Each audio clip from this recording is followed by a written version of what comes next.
이르되 선생들이여 내가 어떻게 하여야 구원을 받으리까 하거늘 내가 예언을 너와의 구원을 받으리라 하고 주의 말씀을 그 사람과 그 집에 있는 모든 사람에게 전하더라. 그 시절에 간수가 그들을 데려다가 그 맞은 자를 씻어주고 자기와 그 온 가족이 다 세례를 같이 읽겠습니다. 그들을 데리고 자기 집으로 올라가서 음식을 차려주고 그와 온 집이 하나님을 믿음으로 그에게 기뻐하니라.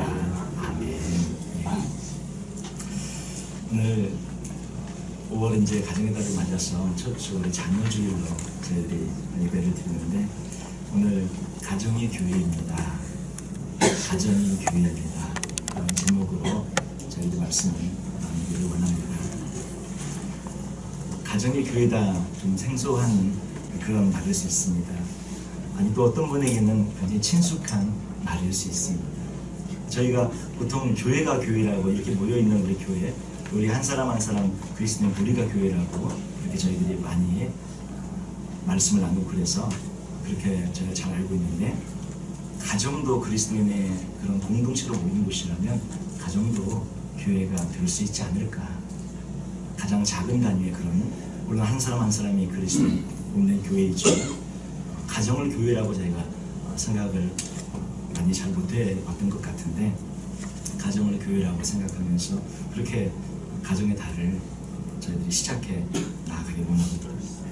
오늘 이 말씀을 통해 저희들이 첫 번째로 생각해보고 싶은 것은 주님은 가족 모두가 구원받기를 원하시고 우리가 온 가족을 위한 구원의 도구가 되길 원하시며 이렇게 주님 앞에 우리 부모님들을 통해서 우리 자녀들이 주 앞에 나오는 그런 도구로 저희가 쓰임받기를 원하십니다.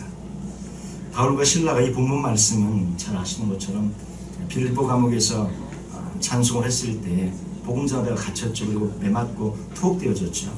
찬송을 했을 때 옥문이 열리고 그의 발에 또 차여졌던 그런 여러 착고들이 다 풀어지고 그래서 간수는 자다가 깨어보니까 감옥문이 열려 있어서 아 큰일 났다. 다 도망갔구나. 이렇게 생각을 하고 자결을 하려고 했었죠.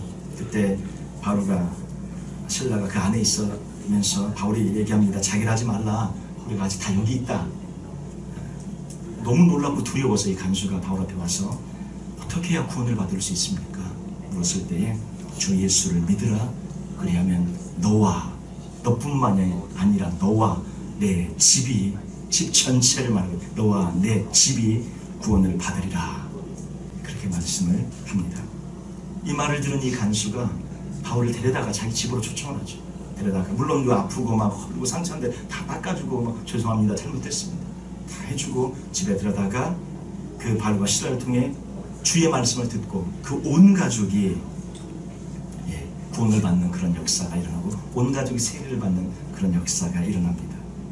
이 믿음을 전하는 예수 그리스도를 전하는 바울과 실라를 집으로 데리고 왔어요. 이 간수가 집으로 데리고 와서 자녀들에게 복음을 듣게 하는 그런 도구로 이 아버지가 쓰임을 받는 거죠. 이 사람이 내가 먼저 믿음으로 그 바울과 실라를 먼저 알아보고 그 앞에 나아가서 예수 그리스도에 대한 말씀을 듣고 믿음으로 말미암아 자녀들에게 복음이 전해질 수 있는 그런 도구로 쓰임받게 되어지게 됩니다. 우리 부모님들이 다 자녀들보다는 사실 먼저 믿잖아요.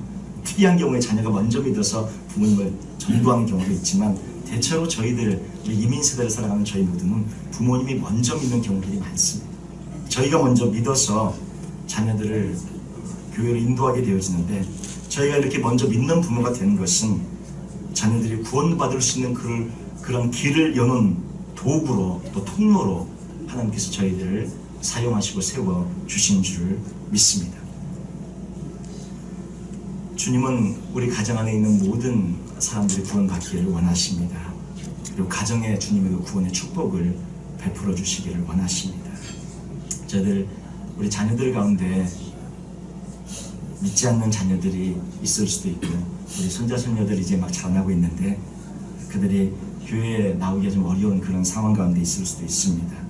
근데 저희를 통해서 우리 자녀들을 주님께서 인도하기를 원하시니까 그것을 늘 생각하면서 주 앞에 기도하며 나아가는 저희 모두가 되어주시기를 바랍니다. 이번 한 주간 우리 성도님들이 기도해 주신 덕분에 제가 남가주 사랑교회에 가서 세미나를 참석을 잘 했는데요. 아침 7시부터 집합을 시키더니 밤 10시까지 강연 하는 겁니다.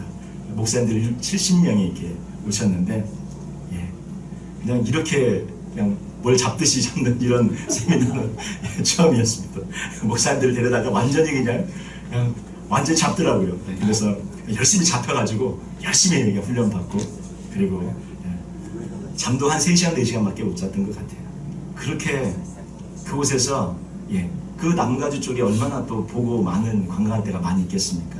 그런데 세상에 호텔 교회 아침 7시부터 밤 10시까지 완전히 잡아가지고 아무것도 못하게 얼마나 주고 싶은 게 많았으면, 얼마나 나누고 싶은 게 많았으면, 그리고 우리 목사님들이 얼마나 배우고 싶은 마음, 훈련받고 싶은 마음이 간절했으면 그 모든 일정을 그냥 그렇게 잡는데 잡혀가지고 열심히 그렇게 했겠습니까?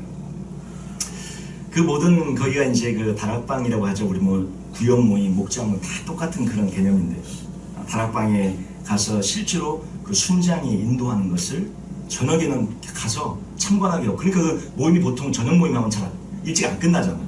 이게 9시 반 10시에 넘어 끝나는 거예요. 거기 가서 어떻게 인도하는지를 다 보고 5가정 정도 이렇게 구성이 되어져 있더라고요. 그리고 실제로 그 모든 것들을 또 금요일 날 저녁에는 실제로 이제 목사님들이 다 그 각 다락방에 우리 구역에 가서 인도를 직접 하는 거예요. 저희들은 이미 그런 것들을 많이 했기 때문에 어려움이 없었지만 안 해보신 분들은 굉장히 그런 것들이 도전이 되고 귀한 그런 어떤 체험이 될 수 있었던 것 같아요. 제가 그것을 통해서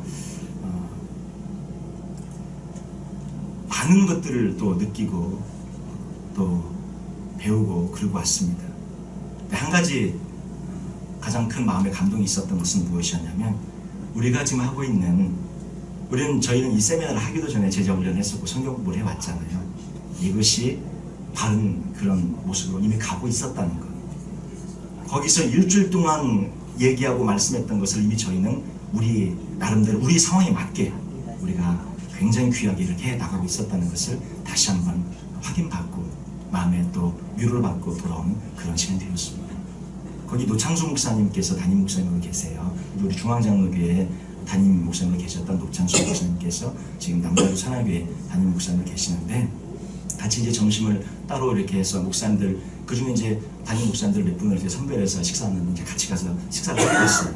그래서 말씀을 나누면서 처음에 이제 그 중앙장로교회에서 이 다락방 모임을, 이 제자훈련 모임을 이것을 이제 시도할 때에 우리 장로들과 함께 그 교회로 다 같이 가셨대요. 다 같이 가셔서 그곳에 이제 여러 것들도 보면서 교회 예배도 다 이렇게 참관하시면서 실제로 다 보고, 그리고 함께 다 그런 것들을 보고 나서 이렇게 돌아오셔서 지금 중앙장로회가 그 시스템으로 노창수 목사님께서 그걸 셋업해 놓으셨고 지금 그렇게 바뀌었어요. 제자훈련 시스템이. 이치 제자훈련이 한 8개월, 9개월 하고 그 다음에 제자훈련 단계로 들어가서 우리가 지금 저희가 하고 있는 제자훈련 그 단계를 한 1년 하고 그 다음에 사역훈련으로 들어가서 이렇게 쭉 이어지더라고요. 이렇게 쭉 그 시스템을 구축해 놓고 그런 말씀들을 같이 나누고 여러 가지 그런 이야기들을 나눴습니다. 참 귀한 그런 것들을 이렇게 나눠주셨는데, 저희도 그 1년에 이제 한두 차례 있는 것 같은데, 우리 다음에는 저만 가는 게 아니라 우리 장로님, 우리 목사님들 같이 저희 모시고 우리 한번 같이 저희 가서 그런 시간들도 가질 수 있었으면 좋겠다는 생각이 들었어요. 그래서 어제 이제 마지막 날 토요일 새벽 예배는 이제 저희가 같이 이제 예배를 드리고 이렇게 했는데, 6시 20분에 그 새벽 예배를 드리는데, 한 달에 한 번 그 토요 새벽에 이제 한 달에 한 번 온 가족이 나와서 예배를 드리는 그런 새벽 예배를 드리시더라고요.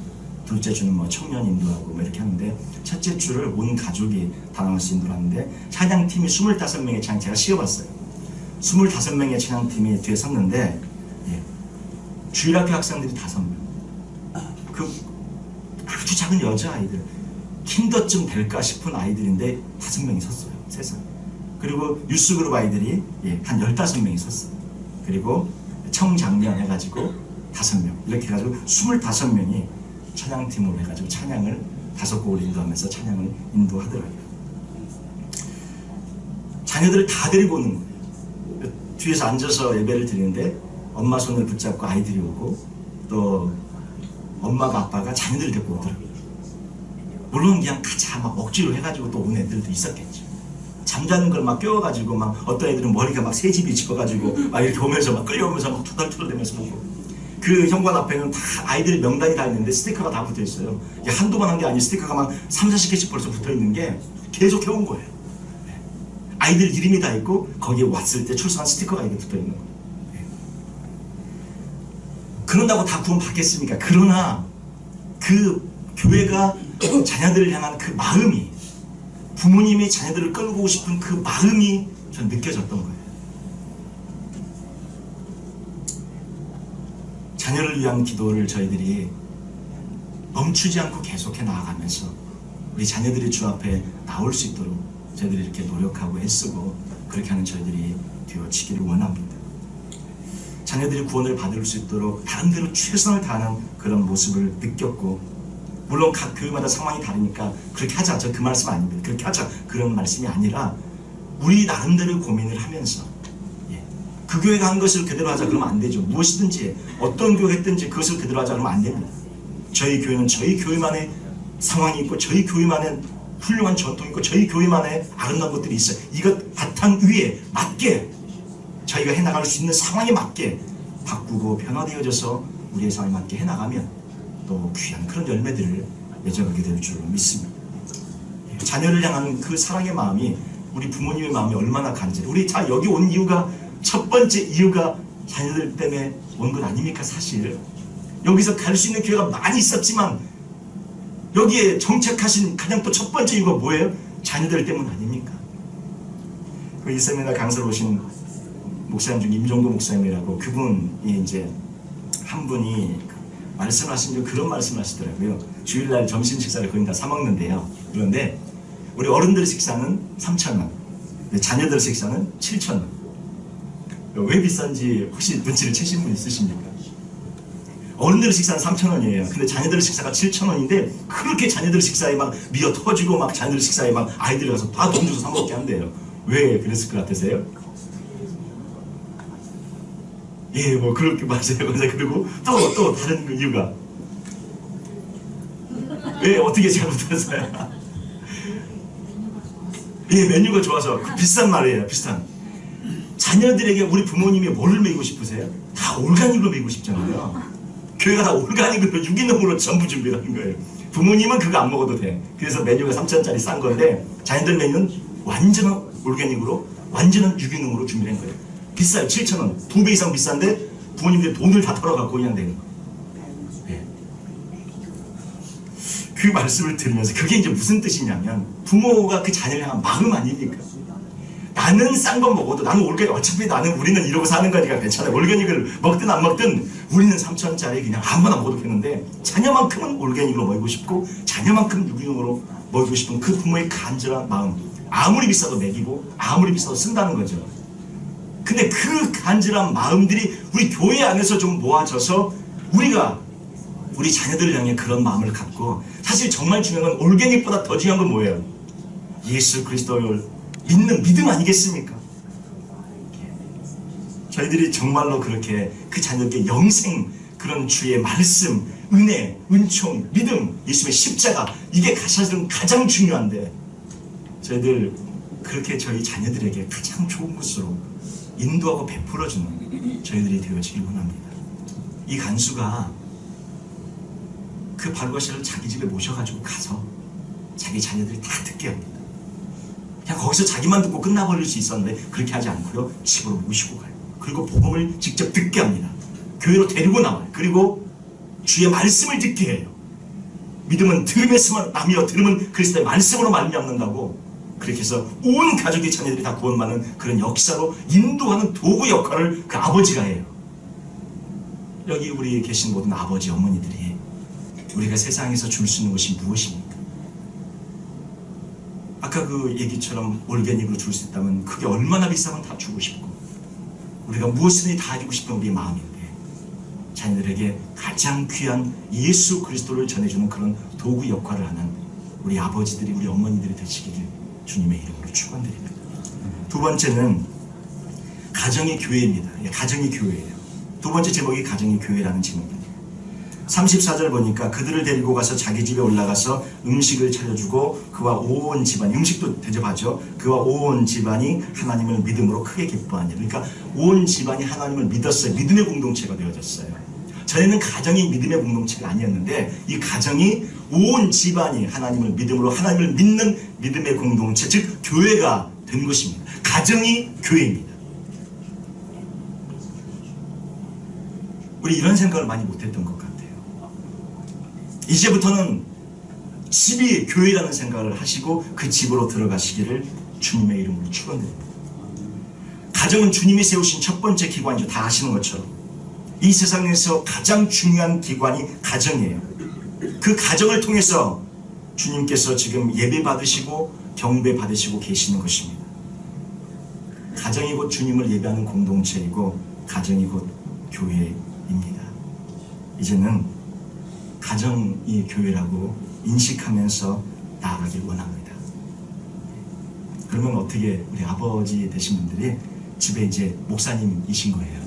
아버지가 우리 목사님이시고 어머니는요 전도사님이신 겁니다. 자, 이렇게 자, 우리 모든 아버지들 한번 따라 하십시다. 모든 아버지들은 나는 가정에서 목사님이다. 우리 어머니들은 모두 한번 따라해 주시면 감사하겠습니다. 나는 가정에서 전도사님이다. 아멘. 예. 다 가정에서 목사님이고 다 가정에서 전도사님인 줄로 믿습니다. 자녀들이 교회 멤버가 되는 거죠. 우리 손자손녀들이 교회 멤버가 되는 거예요. 그리고 부부가 가정을 섬기는 사역자예요. 예, 부부가 가정을 섬기는 사역자가 돼서 부부가 목회자로 사시기를 바랍니다. 자녀 전도하시면서 평생 사시면 그 자녀가 예수 믿고 주 앞에 살면 이 땅에 온 목적을 이루는 줄로 믿습니다. 자녀들에게 무엇을 주시겠어요? 이미 우리는 다 이루실 만큼 이룬 거 아닙니까? 그 자녀들에게 예수 그리스도를 전해주면서 가정에서 사역하시면서 남은 생애를 주의 종으로 사역하시면서 그렇게 살아가시는 우리 모두가 되시기를 바랍니다. 가정이 교회예요. 가정이라는 그런 교회를 섬기면서 나아가는 우리 모두가 되어지시길 바랍니다. 그래서 그러기 위해서 한 가지만 제가 우리 적용 부분에서 실천해보고 싶은 사항인데 한 가지만 이미 이렇게 귀하게 사시는 분들이 있는데 한 가지만 실천사항으로 생각해보고 싶은 부분이 있습니다. 보통 목회자끼리 서로 어떻게 합니까? 대화를 할 때 서로 존대합니다.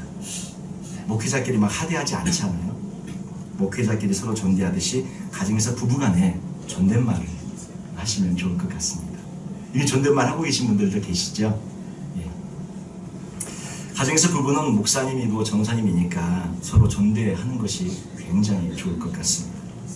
근데 가정에서 부부가 서로 존댓말을 하지 않고 반말을 하다 보면 자연스럽게 그 말이 어느 날은 왠지 더 무시하는 말처럼 들려져서 폭발하게 됩니다. 평상시는 잘 넘어가다가 어떤 때는 기분이 좋으면 잘 넘어가는데 기분이 안 좋으면 이게 굉장히 무시하는 것 같고 명령하는 것 같고 굉장히 막 멸시하는 것 같이 느껴져서 폭발하게 되어지는 도구가 되어져. 그래서 서로 존댓말을 하면서 이렇게 가정을 섬겨 나아갈 때 그 가정이 교회이기 때문에 교회를 섬기는 사역자들이 서로 존대하면서 서로 위하고 섬겨 나아가는 것처럼 부부가 서로 사역자로 존댓말하면서 이렇게 나아가신다면 그 가정은 아름다운 귀한 열매를 맺게 될 줄로 믿습니다. 제가 손 들어보라고 하지 않겠습니다. 자, 저도 은연중에 옆에서 그냥 지나가는 말을 다 들어서 압니다. 자, 옆에서 말씀하시고 다 들어서 압니다. 근데 저희들은 그냥 은연중에 너무나 쉽게 하대하는 경우가 있고요. 너무나 쉽게 그냥 평생 살았기 때문에 반말 비슷한 표로 아니면 반말로 할 때가 너무 많아요. 그러다 보면 존중감이 없어져요. 물론 친할 수는 있습니다. 그런데 사역자로 가정을 섬긴다는 개념으로 가정의 교회라는 개념으로 바라볼 때에 그것은 맞지 않는 것입니다. 그래서 이제부터라도 아내를 대하실 때 늘 존댓말로 아내를 대해주시고 말을 높여주시고 아내를 귀하게 여겨주시고 남편을 대할 때 남편에게 반말함으로 자신의 위치가 올라가는 것이 아니에요.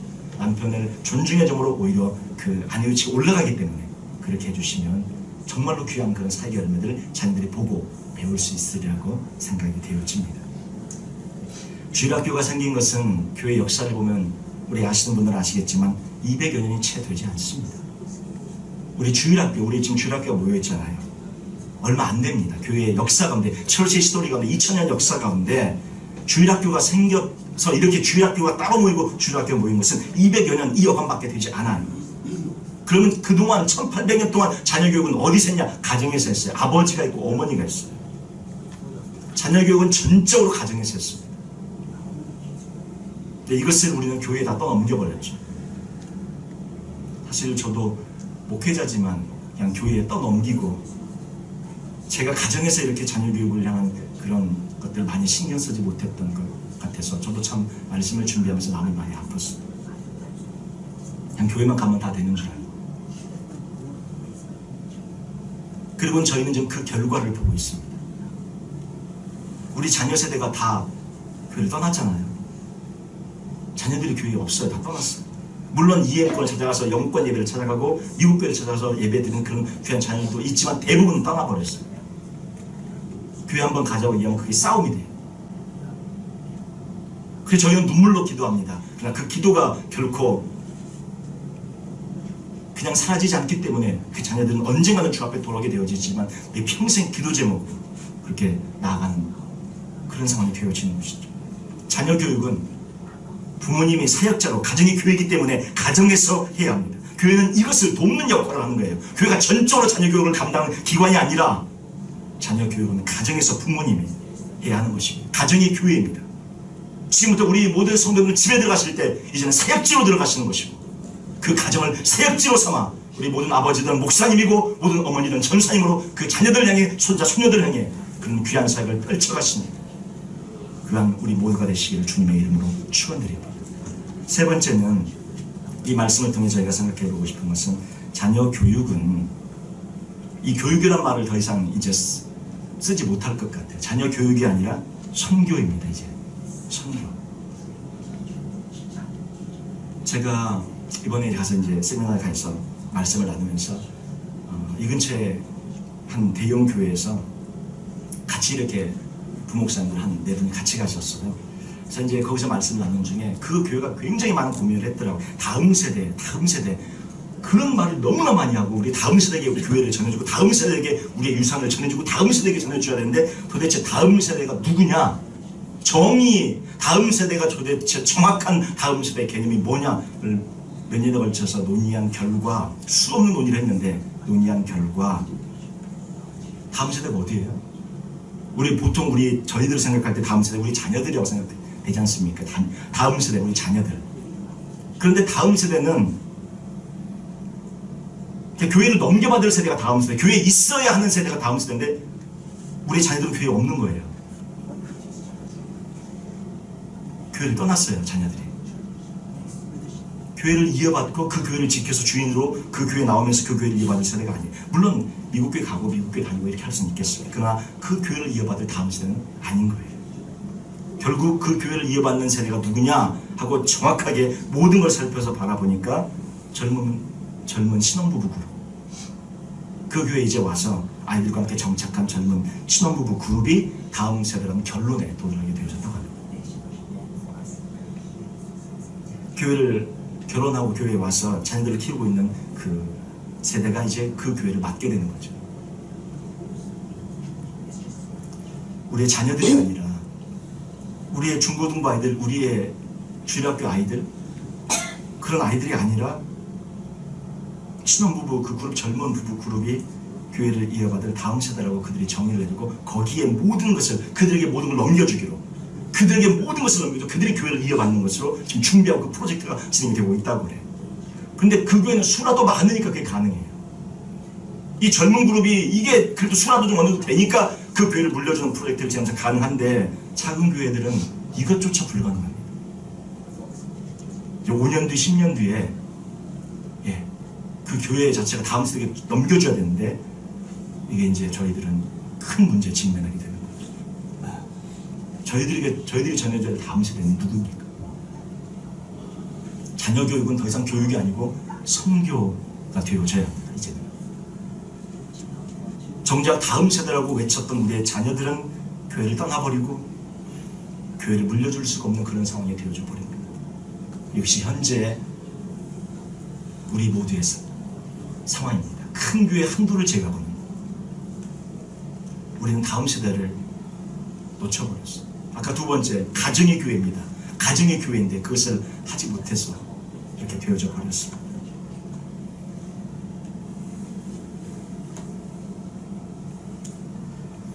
이제는 우리 모두가 선교적인 전략을 가지고 나아가면 좋겠습니다. 우리 주일학교와 뉴스그룹 교육기관이 아니라 선교기관, 선교적인 차원에서 저희가 땅끝까지 끝날까지 저희 땅끝이 어디예요? 우리 자녀들이에요.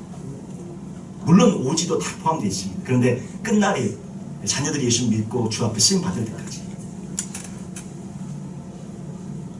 그래서 자녀들을 저희들이 전도해야 되고 자녀들에게 선교해야 합니다.